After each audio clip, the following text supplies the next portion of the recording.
各位老友大家好，你有冇發覺一件好古怪嘅事？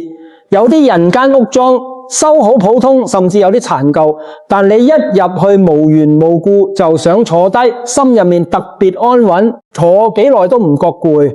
仲有啲人間屋使10幾萬甚至幾十萬裝修，加埋全部新燈光又光猛啊！但你入去坐唔到10分鐘就覺得胸口翳悶，周身唔自在，恨唔得即刻走。係開心同錢咧，咁你話呢個係咩原因？所以同錢有關係，同面積關係都冇，呢個叫做屋企嘅氣斷咗，或者叫屋企嘅牆亂咗，話有開心。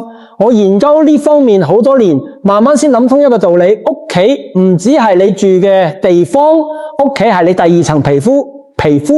如果出問題，成個人就唔舒服。係咪同一個道理？係又冇屋企噶啦，亂咗你成個人嘅心情，成肩霜，甚至運氣都會跟住亂。今日呢段內容我會話，你知3個唔使使1分錢就可以判斷你間屋氣通唔通嘅方法，仲會話你知一樣老祖宗用足5000年，但9成9嘅人都用錯咗嘅寶物。呢樣嘢間屋都有。但真正識用嘅人少之又少。正式開始之前，其實我想送一句古人嘅智慧俾大家：福由心生，運隨得轉。如果你想自己同屋企人擇舍安寧，氣場順和，財運穩定，而家請你喺留言區留低4個字：擇舍安寧。麻煩大家撳開頻道旁邊嘅小粒燈，撳一撳訂閱。當你打低呢4個字，撳訂閱嗰一刻，你嘅心念已經開始同呢份福氣連埋一齊。開心留言區，每一份匯聚嘅祝福都會形成一股強大嘅善意磁場，為你同屋企人加持好。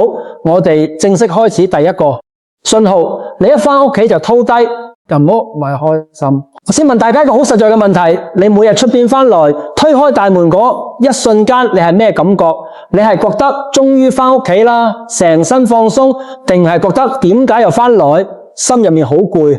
有所咧，每次入門第一件事就係偷響梳化度，咩都唔想做，連說話都唔願意多講，咁你就要留個心眼喎。好多人會覺得呢啲唔係單純攰咩？出邊忙足一日，返屋企休息下，唔係好似正常？唔係攰分2種，一種係身體攰，做體力活，搬嘢，行好多路，肌肉酸痛，休息一晚就復原。仲有一種攰叫被抽乾氣，你明明冇做體力勞動，淨係響寫字樓坐足一日，但返到屋企就好似成個人身體被抽空，周身無力。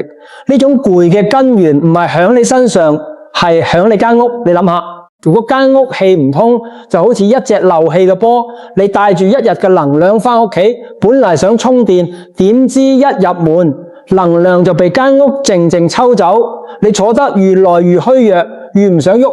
你以為係自己年紀大唔夠精神，其實唔係你嘅問題，係你間屋個磁場出問題。我同你講一件真實發生過嘅事。我有個老友從前住一棟舊屋苑，間屋唔大，採光又一般，但佢每日返屋企都精神飽滿，入門換鞋，開窗透氣，沖杯茶坐響露台睇報紙，日子過得好舒適。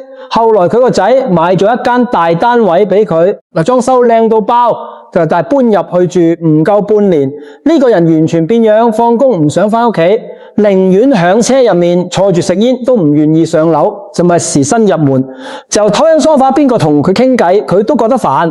埋開心，太太講佢2句，佢就發脾氣。佢揾上我問師傅，我係唔係年紀大，仲有精神唔夠？我同佢講，你諗錯咗，唔係年紀大，係呢間屋嘅氣場唔對。佢屋企睇咗一眼，一入門就揾到問題。客廳好大，但各樣雜物堆到亂晒，窗簾長簾拉實，見唔到陽光。空氣唔流通，有種講唔出嘅異味。客廳正中間仲擺咗個大魚缸，入面係死水，水面標滿灰塵，呢個叫做滯氣。氣滯就唔會流動，唔流動就會堵塞氣，一塞人就會唔舒服。屋企滯氣重住，響入面嘅人就會周身唔自在，做咩都提唔起勁。所以第一個判斷屋企氣通唔通嘅信號，就係睇你自己返屋企嘅狀態。埋咗啲咯。如果你發覺自己越來越唔想留喺屋企，坐得又愈來愈冇精神，咁你間屋嘅磁場已經開始消耗你第二個信號，屋企人傾偈好似嗌交。所以你有冇呢種體驗？淨係一件細微小事，譬如叫太太將笨放進更衣籃，或者叫孫仔執返好玩具，啱啱開口語氣就變，對方回應你一句，你心入面火氣即刻上頭，3句兩個人就開始定嘴，最後邊個都唔睬邊個，成間屋凍到好似冰窖。呢個唔係你哋性格有問題，亦都唔係邊個特登撩交嗌，唯有開心係你屋企嘅氣場擾亂人心。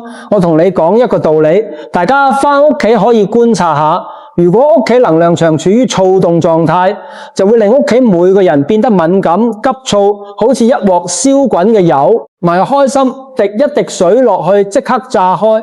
但如果係一間氣場順和嘅屋企，面對同一件小事，大家嘅反應會完全唔一樣。我同你講一個真實案例，我有個舊學員，一家4口，加個仔同新婦，邊個同邊個傾偈都好似食咗火藥。太太嫌佢囉嗦，佢嫌太太懶，個仔嫌長輩管太疏，新婦夾響中間左右為難。還有開心，一家人坐埋一齊食餐飯都充滿火藥味。我去佢屋企睇過，發覺廚房水龍頭正對住爐灶，呢個喺傳統風水入面叫做水火相沖，水代表冷靜柔和，代表急躁易怒，水火對沖，屋企人自然成日嗌交。我叫佢做一件好簡單嘅事，醒爐灶左前方位置放一碗粗鹽鹽5行熟水，擺喺廚房呢個火旺嘅位置，可以中和嗰股燥氣。大家估下後來發生咩事？1個月之後，佢打電話俾我講，師傅，我屋企嗌交次數少咗70%，太太放工返來居然會主動幫手揀菜，係有開心個仔，食飯亦都唔成日睇手機。呢個就係以水潤火，屋企燥氣降低，人嘅火氣自然會跟住減少。所以好多時候唔係屋企人變咗，係你間屋個看不見嘅磁場亂咗，磁場順，人自然相處和睦睦。磁場唔順，你講到聲沙都冇用。第3個信號，銀紙永遠唔夠使，呢個係最令人頭痛。最多人關心嘅一點，大家身邊有冇呢類人？理論上收入唔低，退休金加各種津貼，每個月都唔少，但就係取唔到錢啊！今日呢度要使錢，聽日嗰度要使錢，仔要換車，個女要去旅行，孫仔要交補習費，銀紙就好似紙紋入面嘅沙，你越用力實漏得越快。呢個叫做漏財格局。好多人一講漏財，還有開心，即刻諗到財位擺設就唔對大門，對住樓梯。其實呢啲都係次要因素。漏財最根本嘅原因係屋企2個出水口出咗問題。喺傳統智慧入面有2個最重要嘅位置，廚房同廁所。廚房係入氣口，掌管你點樣招財；廁所係出氣口，掌管你點樣使錢。呢2個出入口如果堵塞或者雜亂，開心你嘅銀紙就留唔低。先講廚房，大家去觀察下啲取唔到錢嘅家庭。廚房多數有一個共通點，冷清，唔係溫度凍，係人氣冷清。頭開爐次數寥寥，爐面鋪滿灰塵，雪櫃入面淨係得嗰期牛奶同發煙嘅蔬菜，外賣盒一堆。廚房係一間屋嘅心臟，心臟唔跳，氣血點樣流動？氣血唔流通，財運又點樣到來？所以如果你想屋企銀紙穩定落來，第一件事唔係擺各樣招財擺件，而係多用廚房。就算你一個人住，還有開心。就算淨係煮麵下水餃，爐火一少，氣就會流，絲就會流動。氣一流動，招財嘅路就會暢通。再講廁所，廁所係屋企水氣最重嘅地方，咪開心。水代表財，但水亦都代表流走。如果廁所門對住廚房門或者對住睡房門，水氣流動方向就會出錯，直接將你嘅財氣沖走。另外，係開心，廁所鏡子對正門口，馬桶蓋永遠唔關。呢啲情況都會令濁氣上升，氣場被濁氣污染，你做決定就會雜亂無章。使錢冇節制，唔應該使嘅亂使。還有開心，應該節省嘅1分錢都儲唔到。所以大家見到儲唔到銀紙唔係運氣差，係你屋企嘅能量場一直靜靜令你亂使錢。粗鹽5行齊備嘅天然調和器，咪3個生肖3個信號。而家我同大家講，嗰樣間屋都有，但9成9嘅人都用錯嘅保密粗鹽。大家諗下，古時候最賺錢嘅行業係咩？唔係糧食，唔係私嘢，係鹽。點解歷朝歷代都要鹽鐵觀營？點解道家入宅驅邪化煞首選唔係黃金白銀玉器，偏偏係呢堆平平無奇嘅白色細粒？因為鹽嘅屬性太獨特，木水火土五行。大家諗下，自然界入面可唔可以揾到一樣物件同時齊備5層？海鹽源自海水，海水屬水，靠太陽曬乾，太陽屬火。吹家竹風乾，風屬木，曬乾之後鋪喺泥土之上，呢個係土，最後結晶質地堅硬似石頭，呢個係金。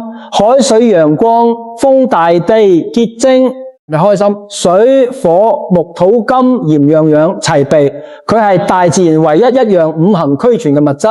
所以鹽點樣可以調和萬事萬物？因為佢本身就係一個平衡體。煮餸太甜，落鹽就唔會甜；太酸，落鹽就咁酸。什麼叫緩和苦味鹽？就好似調解員，放喺屋企都一樣。氣場太燥，鹽可以潤摸；氣場太鬱閉，可以疏通氣。長雜亂又唔可以鎮定。不過我提醒大家一個誤區，千祈唔好去超市買精製加碘鹽呢類鹽，經過高溫提煉，仲添加化學添加劑，本身帶嘅地氣已經斷絕。大家要用大粒粗鹽、海鹽、湖鹽、井鹽，越原始越好。最好係未經精細加工，色澤微灰，嗰種入面仲留存泥土同陽光嘅氣息。另外係開心粗鹽唔可以用塑膠碗、金屬碗，盛在塑膠5行屬火，金屬容易帶煞氣，兩樣都會干擾鹽本身嘅磁場。最好用陶瓷或者玻璃碗呢類器皿透氣，可以同粗鹽嘅氣場互相滋養。4個關鍵位置嘅佈置方法。好，基礎知識講完，而家我帶大家逐個位置睇，話你知屋企最重要嘅幾個關卡，應該點樣放粗鹽，點樣調理氣場。第一關，大門。玄關門係一間屋嘅氣口，氣口入面帶咩氣，成間屋嘅氣場就會跟住變。但真正重要嘅唔係大門本身，而係門後細細塊地方，你換鞋放鎖匙稍作停留嗰個位置。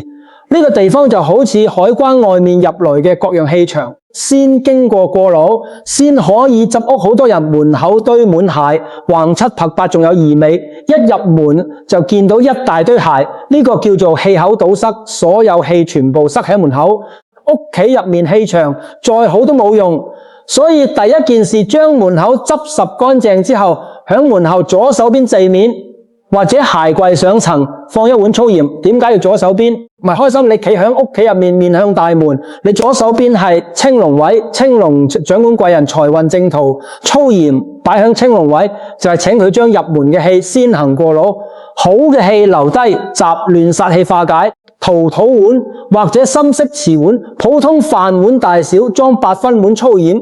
如果大門正對樓梯、電梯或者走廊，直衝大門就輕鹽。碗入面再加3樣嘢：黑豆、1小把大米、1塊 can 柚子皮。黑豆化煞，大米穩定磁場，柚子皮將惡氣轉化為貴氣。鹽碗擺好之後就唔好隨便移動。農初一同15更換一次粗鹽，換落嚟嘅舊鹽唔好亂掉，可以沖入馬桶。稱為排走嗰氣，亦都可以倒喺花壇或者樹根底下，稱為回歸泥土。倒嘅時候心入面輕聲講一句多謝。我同你講一件真實故事。幾年前有一位做銷售嘅年輕人，長期覺得自己運氣差，傾好嘅客戶總係去到最後一步就告吹。佢揾我同佢講，你先唔好講客戶嘅事，影一張你屋企大門嘅相俾我。佢影相發過嚟，我一睇門口堆咗7、8對鞋，仲有外賣袋、快遞箱，門上對聯甩咗一半，正上方仲掛咗一塊八卦鏡對住隔離鄰居。我同佢講，你先將塊八卦鏡除低，同隔離鄰居講聲對唔住，跟住將門口鐵底執乾淨，喺門後左手邊放一碗粗鹽，加3粒黑豆。佢跟足指示做過唔夠1個月，佢發信息俾我，師傅，我傾成一單大生意，跟足2年嘅舊客戶，本來已經打算放棄，懷有開心，點知突然翻轉頭同我合作。佢話自己每日入門之前都會停幾秒，將出邊帶翻嚟嘅煩躁吐走先入屋。佢話嗰種感覺就好似有一道看不見嘅屏障。我同佢講嗰個唔係屏障，係你自己為自己設下嘅靜心開關。呢個開關比任何鎮煞符都管用。第二關，廚房喺易經入面對應離卦，係嚟代表火太陽，光明。廚房就係一間屋嘅太陽如果黯淡失色，成間屋就會陰沉。大家去觀察下啲家運興旺嘅家庭，廚房一定充滿煙火氣，唔係日日山珍海味，而係爐火經常點燃。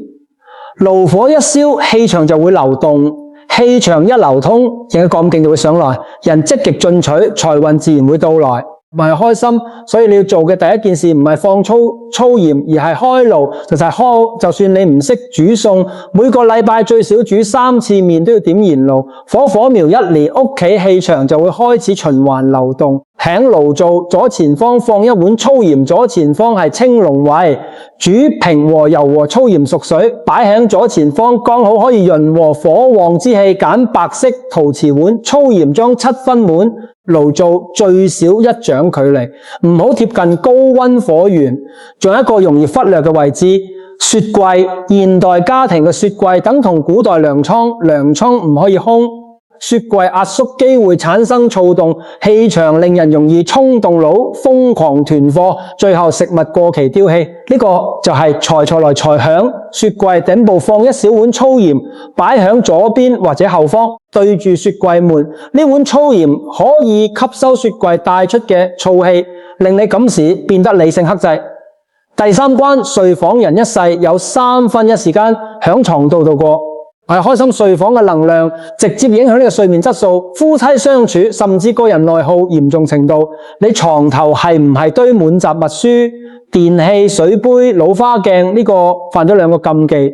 第一，堆雜物會堵塞氣口，令你瞓唔安穩，多夢易醒。第二，床頭擺放電器會產生電磁干擾，將床頭雜物全部執走，淨係留一盞細夜燈同一本書。喺床頭兩腳各放一個細布袋，入面裝粗鹽。布袋要用棉麻質料，唔好使用塑膠或者化纖布料，淨係裝一把粗鹽就得，縫實袋口。放喺枕頭旁邊1尺遠位置，或者塞喺床墩同床頭板中間。呢個粗鹽袋作用係安神，吸收你腦袋剩餘雜念，特別適合睡前容易胡思亂想，心入面總係掛住各樣反事。我識人。第四關，廁所情況比較特殊，我唔建議喺入面擺鹽碗，因為粗鹽忌禍祿之氣。咁廁所應該點樣處理？好簡單，用滾熱爐鹽水拖地，清水落幾大羹粗鹽，煮滾之後放痛到唔抗手，用呢桶鹽水拖廁所地。咁拖完唔好即刻沖水，等地面自然封乾，再用乾地拖一次。禮拜做1次鹽水，浸透力強，可以吸附喺腎隙入面看不見嘅霉菌同濕膩氣。另外，廁所門平時盡量關實，馬桶蓋亦都要蓋好，做到呢2樣。為咗開心，你屋企財氣就唔會被水氣沖走。3個守則，順靜慢。大家可能會問，師傅，我將所有粗鹽都擺好之後，係唔係就萬事大吉？唔係，需要時間沉澱。